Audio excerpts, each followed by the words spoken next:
ओहो, आज तो मैं काम करते करते कितना थक गया हूँ। चलो थोड़ा सा पानी पी लेता हूँ, फिर बाद में काम करूँगा।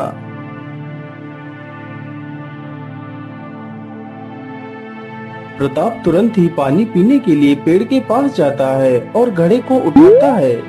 अरे ये क्या, घड़ा तो पूरी तरह खाली है, इसमें तो पानी है ही नहीं। चलो ऐसा करता हूँ, पास वाले तालाब पर चलकर वहीं से इस घड़े को भरकर ले आता हूँ। इतना सोचकर प्रताप घड़ा लेकर पानी भरने के लिए चल पड़ता है। अरे ये क्या, ये तो परियां हैं जो इस तालाब में स्नान कर रही हैं। इस परी को देखकर तो लगता है जैसे पूरे ब्रह्मांड की सुंदरता निकलकर इस परी के अंदर समा गई हो। इस परी को देखने के बाद तो कुछ और देखने की इच्छा ही नहीं हो रही। अरे रूपमाला, आज तो इस तालाब में स्नान करके आनंद ही आ गया। हाँ प्रेमलता, तुम बिल्कुल ठीक कहती हो। इस प्रकृति के इतने सुंदर नजारे को देखकर तो मेरा मन प्रसन्नता से भर जाता है। अरे बहन, अब क्या यही स्नान ही करती रहोगी? चलो, हमारा वापस जाने का समय हो गया है। कहीं किसी ने हमें यहाँ देख लिया तो मुसीबत आ जाएगी। हाँ हाँ, तुम ठीक कहती हो, अब हमें चलना चाहिए। सारी परियां अपने अपने वस्त्र उठाकर चली जाती हैं, लेकिन रूपमाला का कंगन उसी स्थान पर छूट जाता है।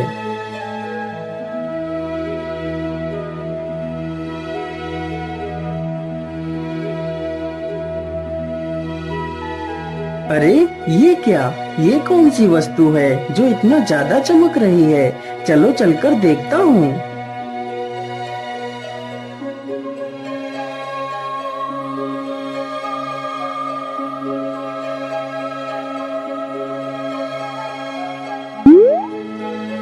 ये तो कोई चमकदार कंगन लगता है।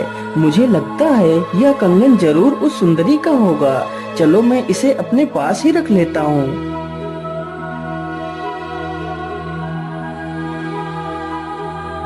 अरे प्रेमलता, मेरा वह कंगन कहाँ है? वह कंगन तो मैं लेकर ही नहीं आई। मुझे लगता है वह कंगन उसी तालाब के पास ही रह गया है।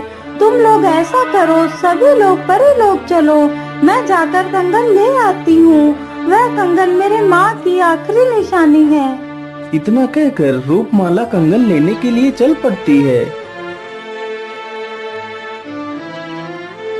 अरे रूपमाला, तुम तो चली गई, लेकिन अपना यह कीमती कंगन यहीं छोड़कर चली गई। तुम्हारा यह कंगन मुझे तुम्हारी बहुत याद दिला रहा है। अरे यह युवक कौन है जो मेरे कंगन को इतने प्यार से सहला रहा है? लेकिन यह इंसान तो कितना मनमोहक है। इसे देख के तो जैसे मैं इसकी तरफ खींची जा रही हूँ। अरे ये मैं क्या सोच रही हूँ? यह तो एक इंसान है, और इंसान तो कितने निर्दयी होते हैं। चलो मैं इसे अपना कंगन वापस ले लेती हूँ। अरे ओ युवक, यह कंगन मेरा है, तुम मुझे मेरा कंगन वापस दे दो। प्रताप उस परी को अपने सामने खड़ा देखकर उसी परी को एक टक मारकर देखता रहता है, मानो प्रताप उसी परी में खो गया हो। अरे तुम कहाँ खो गए? चलो जल्दी से मेरा कंगन मुझे वापस करो। हाँ हाँ, क्यों नहीं। मैं तो यह कंगन आपको देने के लिए आपकी प्रतीक्षा कर रहा था। अरे ये क्या, मैं उसके बारे में जैसा सोच रही थी वैसा तो वह बिल्कुल नहीं है। प्रताप तुरंत ही परी को उसका कंगन लौटा देता है। फिर वह परी वहाँ से चली जाती है।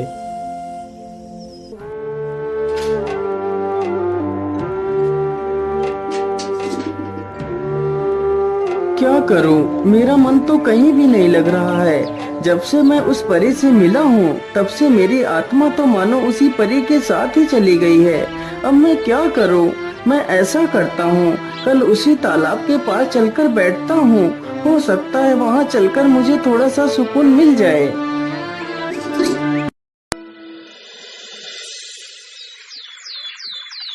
अगली सुबह प्रताप उसी जंगल में तालाब के पास जाकर एक पेड़ के नीचे बैठ जाता है। उधर परी लोक में उस परी का हाल भी कुछ प्रताप के जैसा ही था। क्या करूं?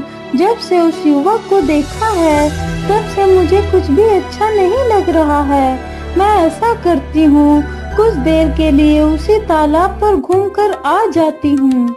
इतना सोचकर रूपमाला भी वहाँ से चल देती है। अरे ये क्या, इतनी सुंदर बांसुरी कौन बजा रहा है?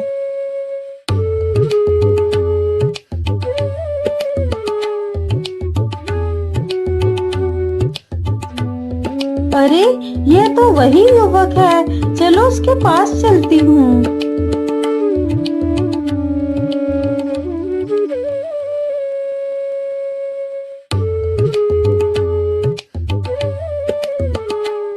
अरे वाह युवक, तुम तो कितनी मनमोहक बांसुरी बजाते हो।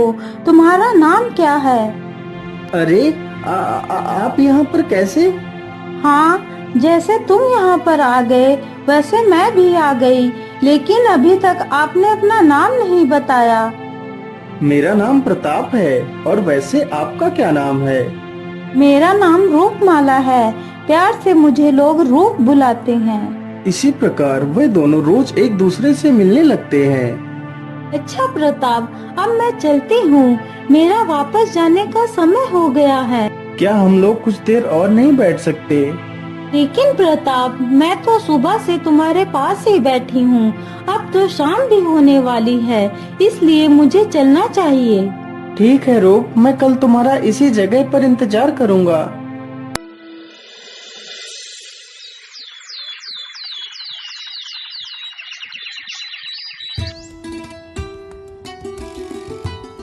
यह रूप रोज रोज अकेले ही सर गज कर कहाँ जाती है? मुझे इसका पता लगाना ही होगा। चलो आज इसका पीछा करती हूँ।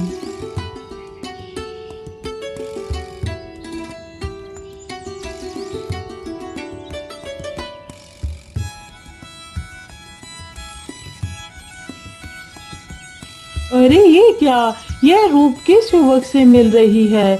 लेकिन यह युवक तो कितना सुंदर है, इसे देखने के बाद तो कुछ और देखने की इच्छा ही नहीं होती।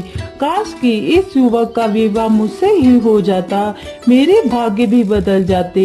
लेकिन इससे तो रूपमाला पसंद करती है, इसका मतलब यह युवक मेरा कभी नहीं हो सकता। अच्छा प्रताप, अब मैं चलती हूँ, मेरा वापस जाने का समय हो गया है।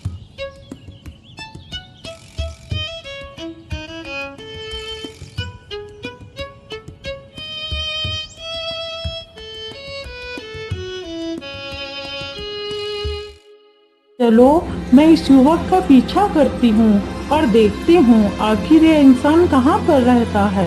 इतना सोचकर वह दुष्ट परी प्रताप का पीछा करते करते उसके घर तक चली जाती है। अरे बेटा, तू पूरे पूरे दिन कहाँ गायब रहता है? तू तो ठीक से खाना पानी तक नहीं खाता पीता। माँ, मैं रोज तेरी होने वाली बहू से मिलने के लिए जाता हूँ। लेकिन बेटा, अब तो तू कितना बड़ा हो गया है ना, जिसने आज तक अपनी माँ से यह बात छुपा कर रखी। अरे नहीं नहीं माँ, मैं बस आपको बताने वाला ही था। अरे माँ, आज तक मैंने भला आपकी मर्जी के बिना किसी कार्य को किया है जो मैं ये काम कर लेता? माँ, यदि तू कह दे तो तेरे लिए ऐसी हजारों लड़कियाँ कुर्बान हैं, लेकिन माँ तुझसे बढ़कर मेरे लिए कोई नहीं है। नहीं नहीं मेरे पुत्र, मेरे लिए तेरी खुशी से बढ़कर भला कोई चीज हो सकती है? जहाँ तू खुश है वहाँ मैं भी खुश। अरे वाह, इन माँ बेटे के अंदर तो कितना प्रेम है। जो माँ कहेगी बेटा उसी बात पर अमल करेगा, तो फिर क्यों ना मैं इसकी माँ को ही बंदी बनाकर ले जाती हूँ। फिर इस युवक से मैं आराम से विवाह कर सकती हूँ। जो यह बुढ़िया बोलेगी वह उस युवक को मानना ही पड़ेगा। जैसे ही आधी रात होती है तो दोनों माँ बेटे सो जाते हैं। वह दुष्ट परी अपनी जादुई छड़ी से उसकी माँ को उड़ाकर ले जाती है।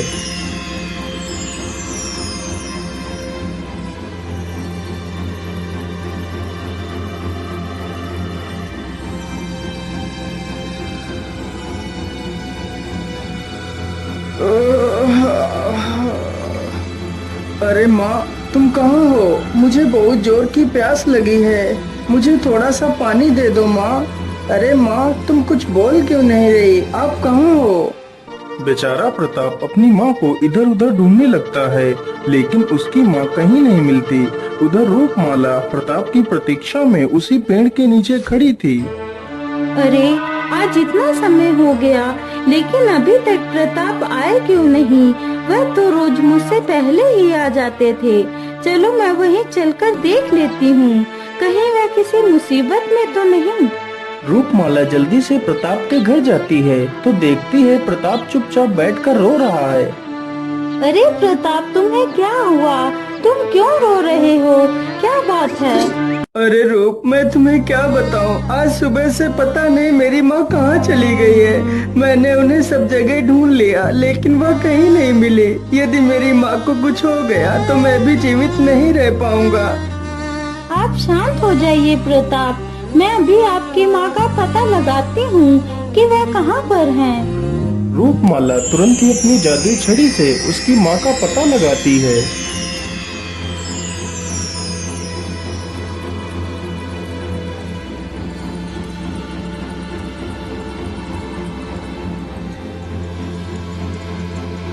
अरे ये क्या? यह तो दुष्ट परी है, लेकिन इसने माता जी को बंदी क्यों बनाया है? रूप, तुम कुछ भी करके मेरी माँ को ले आओ। मैं तुम्हारा एहसान कभी नहीं भूलूंगा। आप चिंता मत करिए, मैं आपकी माँ को जरूर वापस ले आऊंगी। आप यहीं पर मेरी प्रतीक्षा करना, मैं जल्दी ही वापस आ जाऊंगी। इतना कहकर रूपमाला दुष्ट परी के पास जाती है।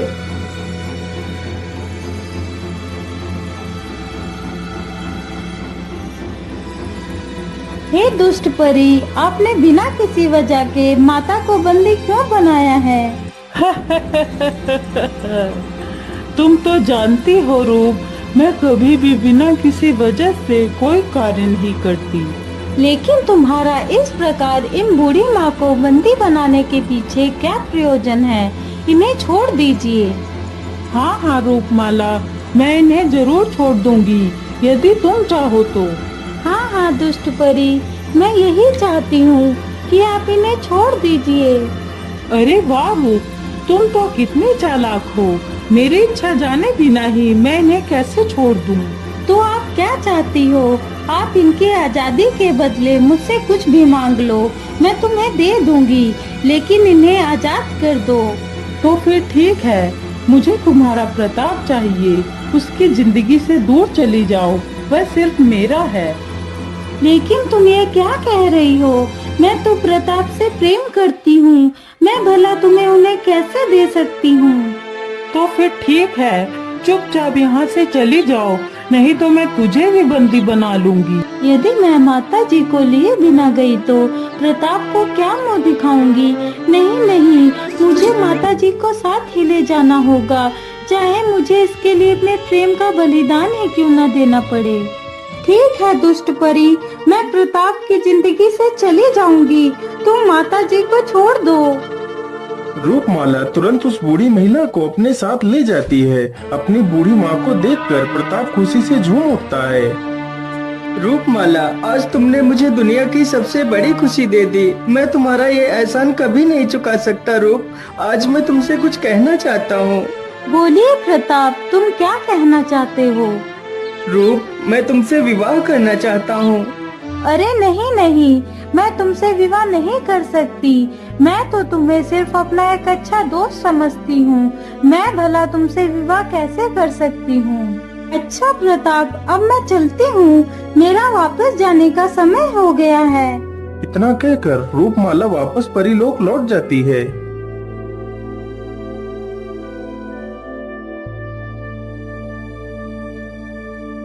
इस प्रकार 2-3 दिन गुजर जाते हैं, लेकिन रूपमाला पृथ्वी पर नहीं आती। इस वजह से प्रताप बहुत दुखी हो जाता है।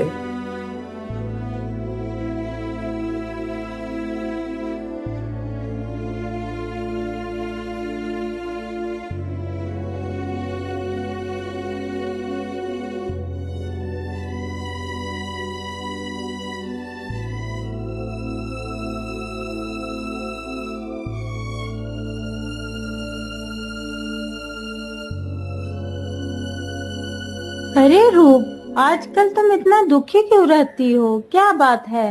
नहीं नहीं प्रेमलता, कुछ बात नहीं है, मैं ऐसे ही बैठी हूँ। नहीं रूप, मैं तुम्हें अच्छी तरह से जानती हूँ। जिसके होठों से मुस्कान कभी जाती नहीं थी, आजकल वही चेहरा मुरझाया हुआ रहता है। क्या बात है, मुझे बताओ। फिर वह परी अपनी सारी कहानी प्रेमलता से बताती है। अरे रूप, तुम्हें दुखी होने की आवश्यकता नहीं है। मैं कल तुम्हारे साथ पृथ्वी लोक चलूंगी और प्रताप को सब कुछ सच बता दूंगी।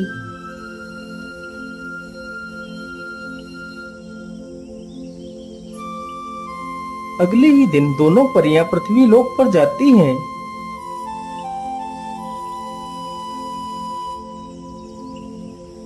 नहीं प्रेमलता, मैं प्रताप के पास नहीं जा सकती। मैं उससे प्रेम तो बहुत करती हूँ, लेकिन उससे विवाह नहीं कर सकती। यदि मैंने उससे विवाह किया तो दुष्ट परी उसकी माता को मार डालेगी। इसलिए मैं नहीं चाहती कि मेरी वजह से प्रताप की आंखों में आंसू आए।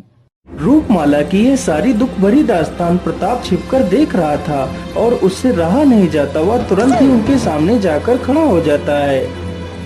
अरे रूप, तुमने मुझसे झूठ बोला कि तुम मुझे अपना मित्र मानती हो और इतनी बड़ी बात तुमने मुझसे छिपा कर रखी। यदि ऐसी कुछ बात थी तो तुम्हें मुझे बताना चाहिए था।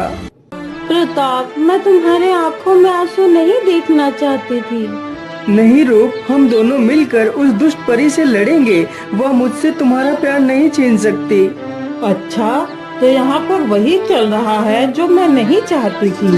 अब तुम्हारी माँ को मुझसे कोई नहीं बचा सकता। यदि अपनी माँ की सलामती चाहते हो तो चुपचाप मुझसे विवाह कर लो। तुम्हारी माँ को कुछ नहीं होगा। तुम्हें सिर्फ 2 दिन की मोहलत देती हूँ। यदि 2 दिन के अंदर तुमने मुझसे विवाह नहीं किया तो तुम्हारी माँ को मैं खत्म कर दूंगी। इस दुष्ट परी को सबक सिखाना ही पड़ेगा। चलो मेरे साथ, हम तीनों बूढ़ी परी के पास चलते हैं। वह हमें इस दुष्ट परी से निपटने का रास्ता जरूर बताएंगी। तीनों तुरंत ही बूढ़ी परी के पास जाते हैं और सारी कहानी बूढ़ी परी को सुना देते हैं। लेकिन पुत्री, यह तो एक इंसान है और तुम एक परी हो, तो तुम दोनों का विवाह कैसे हो सकता है? हे बूढ़ी परी, क्या इस इंसान से विवाह करने के लिए हमारे पास कोई रास्ता नहीं है? एक रास्ता है, यह रास्ता मैं तुम्हें बाद में बताऊंगी। पहले तुम्हें उस बूढ़ी महिला को बचाना है। लेकिन बूढ़ी परी, हम तो उस दुष्ट परी का मुकाबला नहीं कर सकती। अब आप ही कोई उपाय बताइए। पुत्री, तुम्हारी माँ अपने अंतिम समय में एक दिव्य शक्तियों की माला कंजावरण की गुफाओं में छिपा कर गई थी। उसका सत्य उन्होंने सिर्फ मुझे बताया था। मैंने कई बार उस माला को ढूंढने की कोशिश की, लेकिन मैं असफल रही। यदि तुम उस माला को ढूंढकर खुद धारण कर लो तो उस दुष्ट परी को आसानी से मजा चखा सकती हो। ठीक है बूढ़ी परी, अब मैं चलती हूँ। हमारे पास बस कल तक का ही समय है। तीनों ही जल्दी से उस गुफा के पास जाते हैं।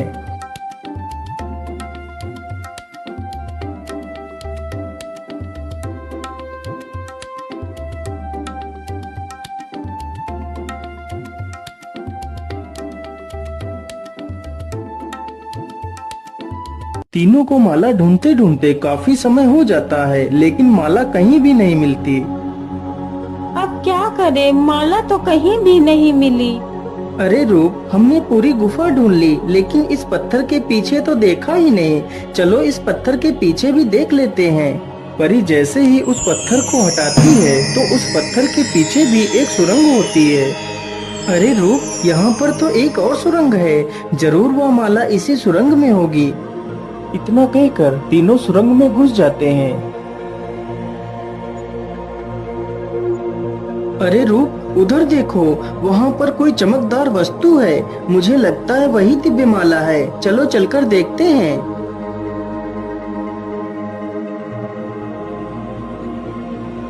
अरे, यह तो वही चमकदार माला है। रूपमाला जल्दी से उस दिव्य माला को उठाकर पहन लेती है। वह दिव्य शक्तियों वाली माला पहनते ही रूपमाला के अंदर अद्भुत शक्तियाँ आ जाती हैं।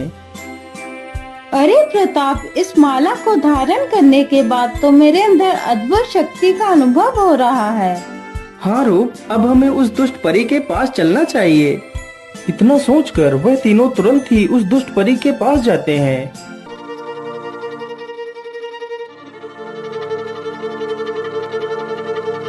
आइए आइए, बोलिए क्या विचार किया? अपनी माँ की सलामती चाहते हो या नहीं? हम तो अपनी माँ की सलामती चाहते हैं, लेकिन मुझे लगता है तुझे अपनी जान की कोई फिक्र नहीं। चल जल्दी से माता को आजाद कर दे, नहीं तो मैं तुझे मार डालूंगी। क्या बोला? तू मुझे मारेगी? इस दुष्ट परी को मारेगी? इतनी शक्ति तेरे अंदर कहाँ से आ गई जो तू मुझे मारने की बात कर रही है? ये ले मेरे वार से बच। दुष्ट परी रूपमाला पर प्रहार करती है, लेकिन उसके प्रहार का रूप पर कोई असर नहीं होता। दुष्ट परी, तूने तो अपनी शक्ति दिखा दी, अब मेरा प्रहार दे। रूपमाला अपना प्रहार उस दुष्ट परी पर करती है। प्रहार होते ही दुष्ट परी एक चूहिया बन जाती है। ये क्या हुआ? मैं तो एक चूहिया बन गई। अब बता दुष्ट परी, मैं तुझे जान से मार दूं? नहीं रूप, मुझे जान से मत मारो। मैं अपनी शक्तियों के मद में अंधी हो गई थी, मुझे माफ कर दो। अब मैं कोई भी गलत कार्य नहीं करूंगी, मैं तुम्हें वचन देती हूँ। फिर रूपमाला उस दुष्ट परी को ठीक कर देती।